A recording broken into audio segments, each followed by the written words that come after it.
Chers frères et sœurs en Christ, la Bible dit dans le psaume 126:3 que l'Éternel a fait pour nous de grandes choses, et nous sommes remplis de joie. Oui. Aujourd'hui, nous sommes joyeux parce qu'il a fait de grandes choses dans notre vie. En nous remémorant notre vie passée, nous pouvons nous rendre compte de tout ce que le Seigneur nous a donné. Les gens dans ce monde peuvent manquer de tant de choses, mais comme nous sommes avec Dieu, nous ne manquerons de rien. Nous recevons de lui de bonnes choses avant même d'y penser ou de l'imaginer. Nous lisons dans la Bible comment les Israélites, le peuple élu de Dieu, l'ont loué. Lorsque les Israélites sont revenus en Israël de Babylone, où ils avaient été emmenés en captivité, ils ont loué Dieu en chantant des cantiques de ses merveilles et des grandes choses qu'il avait faites.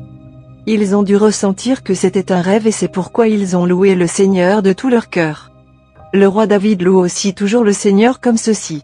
Dans le psaume 9:1, il dit « Je te louerai, Éternel, de tout mon cœur, je raconterai toutes tes merveilles. » Il dit qu'il mentionnera les merveilles du Seigneur une par une et le remerciera, toute sa vie. Cependant, les Israélites n'ont pas compté les bénédictions du Seigneur et ne l'ont pas loué tout au long de leur vie. Ils louaient le Seigneur chaque fois qu'il les protégeait et au fil du temps ils oubliaient de glorifier le Seigneur. Dans les psaumes 106, 21-25, nous lisons que les Israélites ont oublié le Dieu qui les a sauvés de l'Égypte et celui qui a fait des choses miraculeuses en fendant la mer Rouge et en détruisant l'armée égyptienne. Dieu leur avait promis plusieurs bonnes choses à suivre dans leur vie mais ils ont grommelé dans leur tente. Alors Dieu les a punis. Au verset 26, nous lisons alors il leur jura d'une main levée qu'il les ferait tomber dans le désert.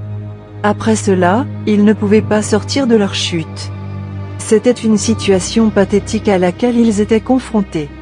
C'est pourquoi je vous encourage à louer le Seigneur en tout temps. David dit dans le psaume 34:1 que je bénirai l'Éternel en tout temps. Sa louange sera continuellement dans ma bouche. L'apôtre Paul dit aussi quelque chose de similaire dans Éphésiens 6:18. Priez dans l'esprit en toutes occasions avec toutes sortes de prières et de demandes. Prier ne consiste pas seulement à adresser vos demandes au Seigneur mais aussi en le louant et en le remerciant pour sa bonté. Lorsque vous priez en esprit, vous trouverez tant de joie dans votre cœur.